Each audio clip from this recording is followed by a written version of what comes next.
बिस्मिल्लाहिर्रहमानिर्रहीम अस्सलाम वालेकुम। हुकूमत पंजाब के एक सरकारी तर्जुमान है जिसका नाम है नजम वली। उन्होंने मौलाना फजल रहमान से 10 सवालात पूछे हैं, तो आइए मैं आपके सामने उसको उनके 10 सवालात के जवाबात दे देता हूँ। मौलाना फजल रहमान से 10 सवाल। पहला सवाल यह है कि आप पंजाब के मौलवी को 25,000 रुपए महीना मिलने की मुखालफत कर रहे हैं। हमारे मसाजिद के अइम्मा को 10,000 रुपए से खरीदने की कोशिश कर रही है। मेरा सवाल यह है कि आपका पंजाब में मैंडेट क्या है, आपको वोट कितने मिले, आपके पास सीटें कितनी हैं, और क्या ये आपकी तरफ से पंजाब के मौलवी की दुश्मनी नहीं है? मेरे भाई, पहली बात तो ये कि जिस मिनट की आप बात कर रहे हो वो मिनट नहीं बल्कि एस्टेब्लिशमेंट की मंडी है, जो लीबी कीमत पर जाती है और दीबी कीमत पर ही जाती है, और साथ में इसके उसूल के लिए बोर्ड भी चाटने पड़ते हैं।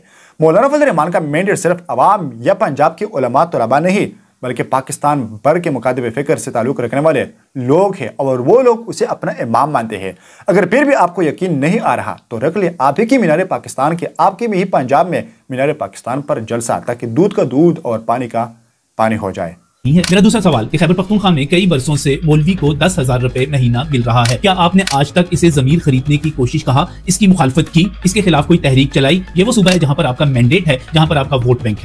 आपका दूसरा सवाल सुन के मुझे बहुत बड़ी हैरत हुई। शायद आपके स्क्रिप्ट लिखने वाले ने जानबूझ के आपको फंसाया है, और इसका मतलब यह है कि आपने मौलाना का परसों वाला बयान सरे से सुना ही नहीं है, जिसमें उन्होंने हुकूमत पंजाब के अइम्मा किराम के वजीफे को मुस्तरद करते हुए उन्होंने खैबर पख्तूनख्वा का हवाला भी दिया था, और उन्होंने ये कहा था कि मोहतरमा ये तजुर्बा 2017 में खैबर पख्तूनख्वा में किया गया मगर वो नाकाम हो गया। और ये ले GUI का उस वक्त की मुखालिफत का बयान भी, जो इस वक्त आप अपनी स्क्रीन पर देख सकते हैं, जो 27 जनवरी 2018 की है, डेली पाकिस्तान की वेबसाइट पे जाइए, आप वहाँ पे गूगल में सर्च करें।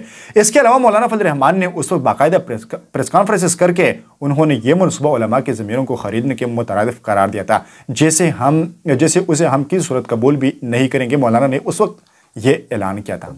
मेरा तीसरा सवाल, पंजाब में स्वादे आजम बरेलवी मकतबा फिक्र है मगर आपका ताल्लुक देवबंदी मकतबा फिक्र से है, तो क्या ये गरीब बरेलवी मौलवी को मिलने वाली सहूलत के खिलाफ एक साजिश नहीं है कि उसको कोई रिलीफ ना मिले? मेरे भाई गलत, मौलाना किसी फिरके के नहीं बल्कि वो इस्लाम की बात करते हैं। वो बरेलियों के भी तर्जुमान है, वो वहाबियों के भी है, और वो देवबंदियों के भी तर्जुमान है। अगर नहीं तो जाके पूछ ले बरेलवी मकातिब फिक्र के सबसे बड़े रहनुमा मुफ्ती मुनीबुर रहमान से, वहाबियों के सबसे बड़े रहनुमा एहतिशाम इलाही से, और इसी तरह देगर से जिससे आपका मन कर ले पूछ ले, आपको अंदाजा हो जाएगा। मेरा चौथा सवाल, क्या पाकिस्तान में अरब ममालिक या दुनिया के दीगर मुस्लिम ममालिक से अलग इस्लाम उतरा है कि यहाँ पर जो मस्जिद है वो रियासत के ताबे नहीं होगी? क्या सऊदी अरब में, मिस्र में, मलेशिया में, UAE में, इसी तरह ईरान में आप किसी भी जगह पर रियासत से बालातर मस्जिद को देखते हैं, बाहर देखते हैं, बागी देखते हैं? अगर ऐसा ही है और आप हमें बैरूनी ममालिक के दलाइल देते हो तो मेरे भाई, जिन ममालिक के आपने नाम लिए हैं इनमें से कितने ममालिक का निजाम हुकूमत एक जैसा है या पाकिस्तान से मिलता जुलता है? फिर आप सऊदी अरब वाला बादशाह यहाँ क्यों नाफिज नहीं कर रहे हैं? दूसरी बात, इन ममालिक के उलमा से पूछ ले कि आप जो खुतबा पढ़ा रहे होते हैं वो कहां से लिखा हुआ आता है?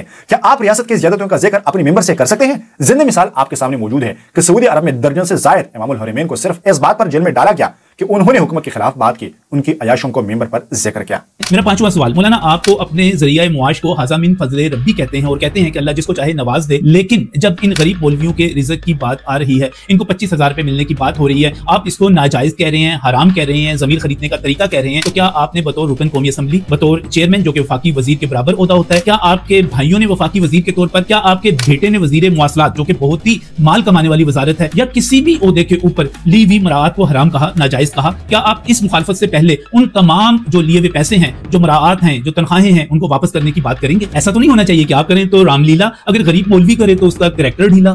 जी बिल्कुल ठीक कहा आपने। मौलाना भी तो यही कहते हैं कि अगर कोई शख्स सरकारी मुलाजिम है, स्कूल, कॉलेज, यूनिवर्सिटी में पढ़ा रहा है, डॉक्टर है, इंजीनियर है, आर्मी में है, सिविल सर्विस में है, वगैरह जहां भी है, और इसकी जो तनख्वाह है वो ये तनख्वाह लेने का हक रखता है। जिस तरह आपने मौलाना और उनके बेटों के हवाले से कहा, तो भाई वो अगर कश्मीर कमेटी पर पैसे लेता तो उनका हक है, वो कश्मीर कमेटी का चेयरमैन था, सरकारी ओहदा था। अगर मौलाना या उनके बेटे भाई पार्लियामेंट से तनख्वाह लेते हैं तो वो पार्लियामेंट के मेंबर्स होते हैं, मुफ्त में तो नहीं ले रहे हैं। मौलाना तो ये कह रहे हैं कि आप उनको मुफ्त में क्यों ये तनख्वाह दे रहे हो, आप उनको सरकार में जगह दे दें, बेशक जो आपका मन चाहे आप उसे दे दिया करें। मौलाना मेरा छोटा सवाल यह है कि इसमें क्या हर्ज है कि अगर पंजाब का मौलवी चौधरियों की खैरात से बाहर निकल आए, मोहल्ले के चंदे से बाहर निकल आए, मस्जिद कमेटी, मैं उसका एहतराम करता हूँ, होनी चाहिए हर मस्जिद के अंदर, लेकिन उसकी जो प्रेशर है, उसका प्रेशर उससे बाहर निकल जी भाई, अगर हुकूमत मुखलिस से मौलवी को कमेटी की गुलामी से बचाने के लिए तो फिर उन पर इन पैसों की ओस उनसे इतनी भारी शराइत क्यों मांगी जाती है? दूसरी बात, क्या इन पैसों के लिए कोई कानून मौजूद है कि कितने वक्त में दे दिए जाएंगे या कितने वक्त कितने अरसे के पैसा चलेगा? अगर यह हुकूमत चली गई, क्या अगला हुकूमत इस मंसूबे को जारी रख पाएगी?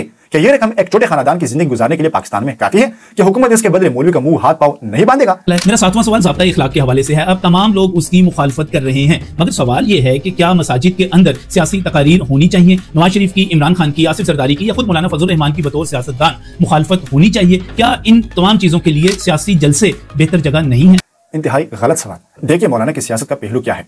इस्लाम है ना, वो इस्लामी उसूलों के ऐन मुताबिक रियासत को देखना चाहते हैं। अब अगर वो ऐसे इस्लामी उसूलों की बात जो कि मौलाना के मंशूर का हिस्सा है वो मस्जिदों में करे, तो क्या आप इसका मुआवजा नवाज शरीफ, इमरान खान, आसिफ जरदारी या किसी दूसरे की सियासत से करेंगे जो वो बिल्कुल इस्लाम के मुखालिफ सेकुलरिज्म की सियासत कर रहे हैं? दूसरी बात, क्या ये सियासत के ज़ाब्ते अखलाक सिर्फ मस्जिद के मौलवी के लिए है? क्या पाकिस्तान किसी भी स्कूल, किसी भी कॉलेज, किसी भी यूनिवर्सिटी में सियासत नहीं हो रही है? और ज़ाब्ता इखलाक के हवाले से ही 8वां सवाल ये है कि आप सब कहते हैं कि मस्जिद को हुकूमत, रियासत या इंतजामिया के ताबे नहीं होना चाहिए, तो इसका जवाब खुद इस्लामी तारीख में देख लीजिए। क्या मसाजिद जो हैं वो इंतजामिया के मातहत नहीं रही, रियासत के ताबे नहीं रही? क्या मस्जिद ज़रार एक ऐसी मस्जिद नहीं थी जो इस्लामी रियासत के ताबे नहीं थी और उसको रसूल पाक सल्लल्लाहु अलैहि वसल्लम ने खुद जाकर मिसमार कर दिया? तो मस्जिद अगर इंतजामिया और हुकूमत के ताबे नहीं होगी, रियासत के अहकामात पर नहीं चलेगी, तो फिर वो किसके ताबे होगी, किसके अहकामात पर चलेगी? आपकी बात ठीक है कि मस्जिद को रियासत के मातहत होनी चाहिए, मगर क्या आप रियासत पाकिस्तान की बात कर रहे हैं? आप मुझे बताइए कि इस वक्त पाकिस्तान के तमाम इदारों ए टू जेड देख लीजिए, कहीं भी कौन सा इस्लामी निजाम फॉलो हो रहा है, कौन सा इस्लामी उसूल फॉलो हो रहा है? क्या पाकिस्तान का निजाम हुकूमत एक इस्लामी निजाम हुकूमत है? क्या पाकिस्तान की हुकूमत ने 1973 के आइन के मुताबिक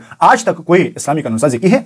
क्या मस्जिद को ऐसी हुकूमत के हवाले की जाए जिसका दूर दूर तक इस्लाम से कोई ताल्लुक ना हो? मौलाना, मेरा 9वां सवाल ये है कि ये सब कुछ खैबर पख्तूनख्वा में जायज है, ये सब कुछ औकाफ की मसाजिद में, मदारिस में जायज है, वहां पर तनख्वाह ली जा सकती है, लेकिन एक आम मौलवी रियासत से 25,000 रुपए वजीफा नहीं ले सकता। और एक ज़ाब्ता इखलाक जिसके तहत कहा जाए कि आपने तशद्दुद अमेज बात नहीं करनी, आपने फिरकावारियत पर बात नहीं करनी, आपने एक दूसरे के खिलाफ नफरत नहीं फैलानी, आपने जो इंतजामी अहकामातों के मुताबिक चलना है वो गलत। फिर वही पख्तूनख्वा वाला सवाल, पख्तूनख्वा हो, पंजाब हो, सिंध हो, बलूचिस्तान हो या वफाकी हुकूमत हो, मौलाना ने सबका ये वजीफा मुस्तरद किया हुआ है। आपने बात की ज़ाब्ता इखलाक की, तो छोड़िए और इदारे। क्या आपके पार्लियामेंट के लिए कोई ज़ाब्ता इखलाक मौजूद है जो हर रोज वहां पे मछली मंडी बनी हुई होती है, रोजाना एक दूसरे के गिरबानों तक हाथ डाले जाते हैं, पूरे कौम के सामने एक दूसरे को गालियां दी जाती है, आइन की धज्जियां उड़ाई जाती है, या ज़ाब्ता इखलाक के नाम पर सिर्फ मस्जिदों को बदनाम किए जाते हैं? गलत है। और मेरा 10वां सवाल, मौलाना, इश्यूज पैदा होते हैं, खत्म हो जाते हैं। आपने जो जबान इस्तेमाल की मुंह पर मारने वाली, वो बहरहाल मुनासिब नहीं थी, लेकिन इससे आगे बढ़ते हुए आपके सोशल मीडिया इन्फ्लुएंसर्स या आपके साथी जो जबान इस्तेमाल कर रहे हैं, क्या आप उसको देख रहे हैं? क्या आप उसको पढ़ रहे हैं? क्या वो रसूलुल्लाह सल्लल्लाहु अलैहि वसल्लम के अहकामात के मुताबिक है? क्या वो एक आलिम दीन को, एक मौलवी को उस जेब देती है कि वो? रही बात मुंह पर मारने की, तो मेरे भाई, जिस काम को मौलाना ने गैरों का एजेंडा करार देकर हुकूमत पख्तूनख्वा की बैंड बजाई थी, उसी बात पर हुकूमत पंजाब जो कि मौलाना की काफी दफा इत्तेहादी रही, उसकी जमात क्यों अमल पैरा होता है? मौलाना ने मुंह पर मारने वाली बात को हिजक नहीं बल्कि गुस्से के आखिरी दर्जे में की है, और न इसका ताल्लुक किसी औरत की जात से थी बल्कि यह पैगाम हुकूमत को थी। रही बात जुबान इस्तेमाल की, तो जिस तरह की जुबान लीग ने सोशल मीडिया पर बशमूल आपके एक आलिम दीन के लिए, पाकिस्तान के सबसे बड़े मजहबी और सियासी जमात के लीडर के लिए इस्तेमाल की, वो तारीख में मौलाना के सबसे बड़े हरीफ जो कि तहरीक इंसाफ मान जाती है, उन्होंने भी कहीं भी ये जुबान इस्तेमाल नहीं की और न इतने बुरे और इतने सख्त इल्जाम लगाए। लेकिन अगर मौलाना के कारकुनों ने इसका जवाब दिया है, तो ये इसका रद्द अमल था जो आप लोगों ने या लीगियों के या पटवारियों के सोशल मीडिया विंग ने मौलाना के साथ किया। शुक्रिया।